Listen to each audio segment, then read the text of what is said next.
হেই family, good evening. তো চবতে গমে পাইছে নেপালত কেনেকুৱা এটা প্ৰটেষ্ট চলি আছে, যিটো প্ৰটেষ্টৰ নাম দিছে জেন জি প্ৰটেষ্ট। তো গভৰ্ণমেণ্টৰ কিছুমান কাৰাপশ্যন লৈ পিনে মানে জেন জিবিলাকে মানে ইয়াৰ প্ৰটেষ্ট কৰিছে। তো ইউটিউবত এনেকুৱা বহুত ভিডিঅ' আহি স্ক্ৰলিং হৈছে, তাৰ মাজতে মোৰ মানে এটা বিশেষ মানে ভিডিঅ' এনেকৈ যদি আপোনালোকে স্ক্ৰল কৰে এনেকৈ দেখাই পাব। এই ধূপ ৰাতিৰ ভিডিঅ' তাৰপিছতে এনেকৈ নিউজৰ ভিডিঅ', তাৰ মাজতে এইটোকে ব্লগাৰ হয়, মটো ব্লগ কৰে।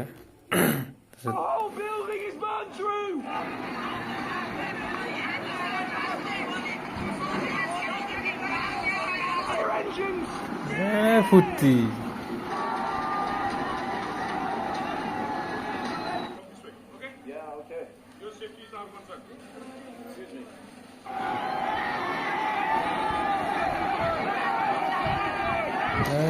বাইক চাইকো ভাঙিল।